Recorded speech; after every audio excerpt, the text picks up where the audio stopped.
مردوں کے لیے جو ہے وہ ہم نے یہ کر دیا ہوا ہے کہ جی مرد ننگے سر نماز نہیں پڑھ سکتا، اور مسجدوں میں جب جاتے ہیں تو وہاں پہ وہ بڑی ہی عجیب قسم کی ٹوپیاں سی رکھی ہوتی ہیں، خاص طور ہمارے پاک و ہند میں، کہ وہ اتنی میلی پڑی ہوتی ہے، انتہائی میل، کہ اس ٹوپی کو انسان سر پہ رکھ کے کسی اور جگہ پہ نہیں جا سکتا ہے، کہ لوگ کہیں گے کیسے سر پہ گندی سی پلاسٹک کی ٹوپی رکھی ہوئی ہے۔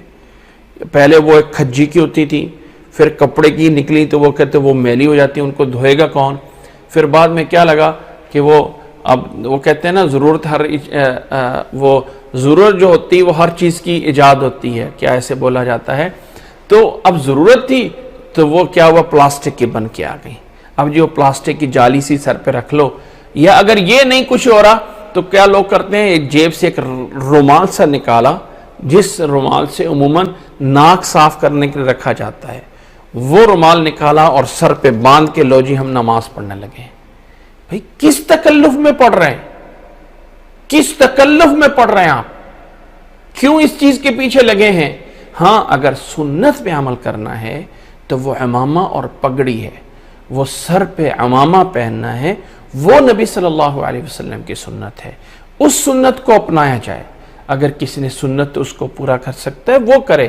اس کے علاوہ زینتکم عند کل مسجد ایک زینت ہے، انسان کسی بھی طرح سے مناسب لباس میں رکھ سکتا ہے، اس میں نہ کوئی حلال ہے نہ کوئی حرام ہے۔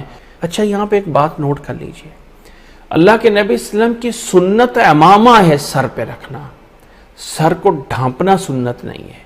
اب مثلا جیسے میں نے رومال کیا ہوا تو یہ سنت نہیں ہے، اس کو کوئی سنت نہیں کہے گا۔ جو انسان کے اسی طرح جس انسان نے ٹوپی رکھ لی وہ کوئی سنت نہیں ہے، یہ ایک اجازت ہے، آپ کسی طرح کا لباس پہن سکتے ہیں، کسی کیفیت کا جو آپ کو مناسب لگتا کر سکتے ہیں۔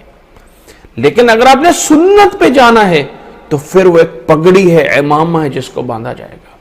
جس کا سر ننگا ہے، جس نے ٹوپی رکھی ہوئی ہے، جس نے کوئی رومال میری طرح لیا ہوا ہے، جس نے جو چیز رکھی ہوئی ہے، ہم ان سب کو ایک کیٹیگری میں لے کے آئیں گے کہ یہ سب عمامہ نہیں ہے۔ اللہ کے نبی صلی اللہ علیہ وسلم کے بڑے بڑے مجالس میں اس کا ہونا یہ موجود ہے، لیکن ایسا نہیں ہے کہ اللہ کے نبی صلی اللہ علیہ وسلم نے نماز کے لیے یا کسی چیز کے لیے اس کو لازم کیا ہو۔ نماز کے لیے سر ڈھانپنے کا تکلف کرنا، ایک ہوتا ہے انسان مہذب انداز سے، سر کا ڈھانپنا ہر قوم میں یا اکثر لوگوں میں ایک عزت کی چیز سمجھا جاتا ہے، ایک احترام کی چیز سمجھا جاتا ہے، تو ہم اس کو اس کیٹیگری میں لائیں گے کہ سر کا ڈھانپنا ایک عزت اور احترام سمجھا جاتا ہے۔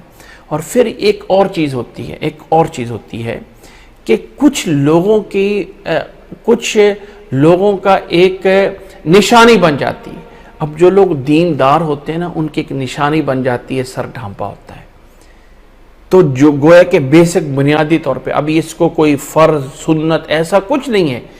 دین اسلام میں ایک عرف جو ہے نا، عرف عام، اس کا لحاظ رکھا گیا بہت زیادہ کہ لوگوں کے ہاں جو عزت والی چیز ہے اس کو عزت کے ساتھ سمجھا جائے، جو لوگوں میں بےعزتی والی چیز ہے اس کو اسی طرح برا سمجھا جائے۔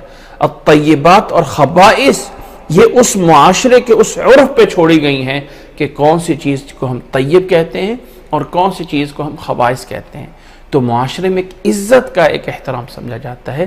اس لحاظ سے اگر انسان نماز میں سر ڈھانپ لے تو اس کو عزت احترام کی کیٹیگری میں لانا چاہیے، اس کو فرض واجب سنت مستحب ایسی کوئی کیٹیگری نہیں ہے۔ اب اس کے لیے تکلف کر کے کرنا یہ کوئی ضروری نہیں ہے۔